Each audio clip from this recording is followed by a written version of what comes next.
The Sacramento Kings, a team that just a few years ago was one of the most exciting teams in all of basketball, now has been relegated back to struggling consistently and yet again going all in on their offensive identity to no real resounding success, no playoff appearance. So now the question has to be, what does this Kings team do with this roster? And I think the answer is clear. Unfortunately, I think their time in the sun is just about over.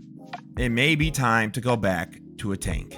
And for this Kings team to do a rebuild correctly, I think you need to know your assets to trade them now, this year, before it's too late and you have little to no value remaining on your roster. So that all starts, I think, with Malik Monk. Malik Monk is a player that all of last year was rumored to be in trade talks. Ultimately, obviously, here he is still having already been re-signed. But I would argue after a career year with the Sacramento Kings, this is the time to try and move Malik.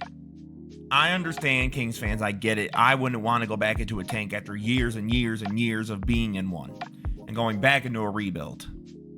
But when you look at the contract situation of this team and you look at how much money is going to some of these players,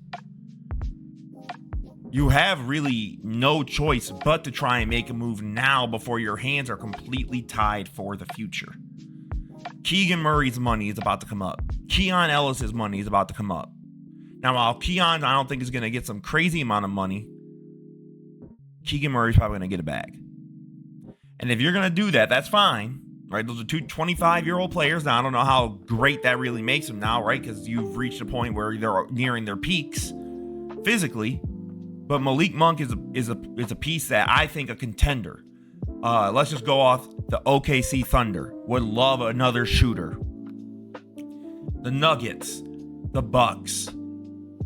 You just have however many contending teams in the league that I think would make a move for a Malik Monk, that would give up draft capital to obtain a Malik Monk, that would at least help you start to build in a certain direction. So while you can move on from Malik Monk, but then I want to talk about another player. And I think he gets underrated and disrespected by the overall NBA community, and that's Domantas Sabonis.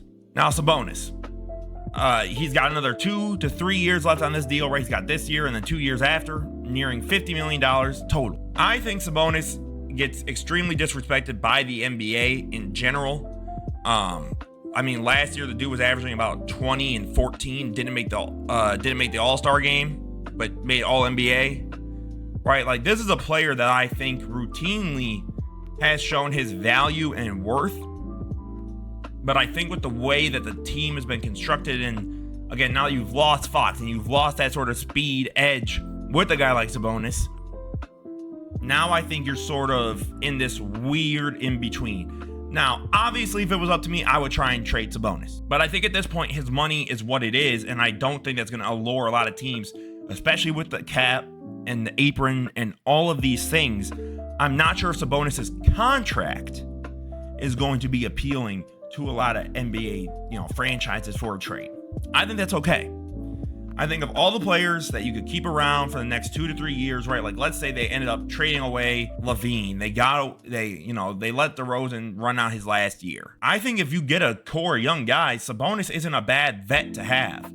He's going to help teach these guys different things that are going to be fundamental to how they play. I think at the bare minimum, Sabonis can sort of be that in-between guy. I think he'll be good enough to help, get these young guys and know where their spots are, to really get their game at a higher level and help them get to those spots through his play, whether it be through his screens or whether it be through his passing. I just think that Sabonis can be a good building stone for the young guys to build around. You know what I mean? Like, to have that vet in the locker room who's been All-NBA twice, right? Like, this is a guy who's been considered a top 15 player in basketball, at least within that given year.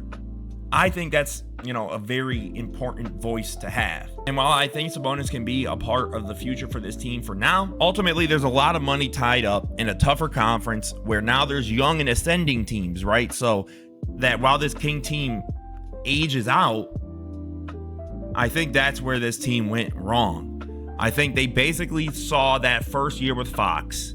They didn't really make any other moves, and they sort of stood pat and thought that just running it back, they could re-achieve that same success, and they couldn't. Right now, obviously you go, well, Emster, that's only in the next couple of years. Okay, yeah, but you now have tied up a bunch of money for only the next couple of years. You still have to pay Keegan Murray money, which is also a problem, by the way, because quite frankly, Keegan Murray, when you at least look at the statistical side of it, has regressed every year as a shooter.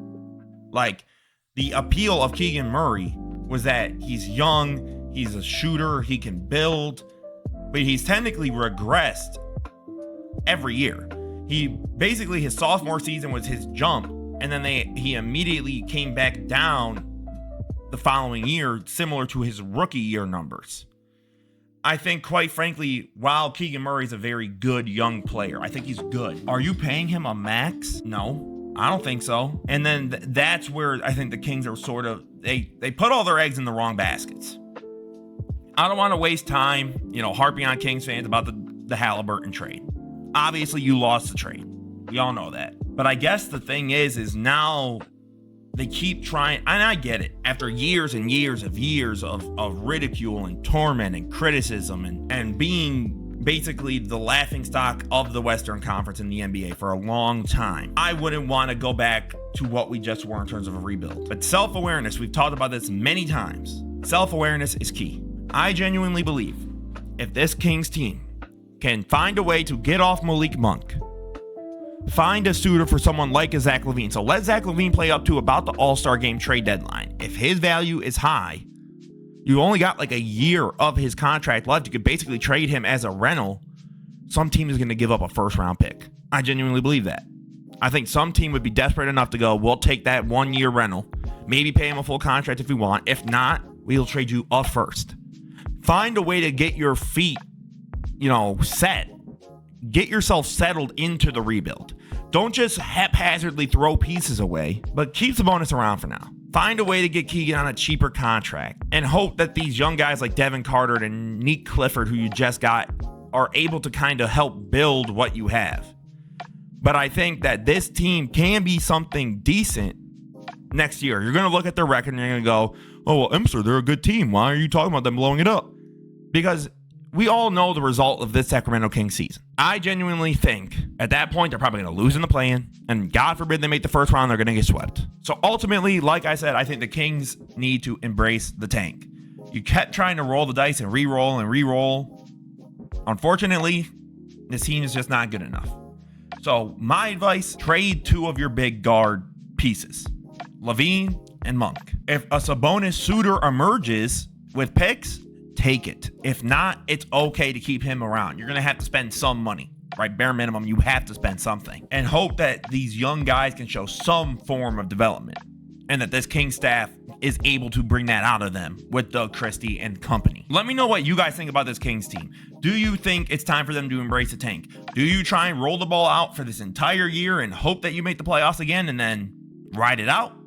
As always, guys, this was Emster No Soups. Don't forget to leave a like, comment, subscribe. Have a beautiful rest of your day, guys. Peace out.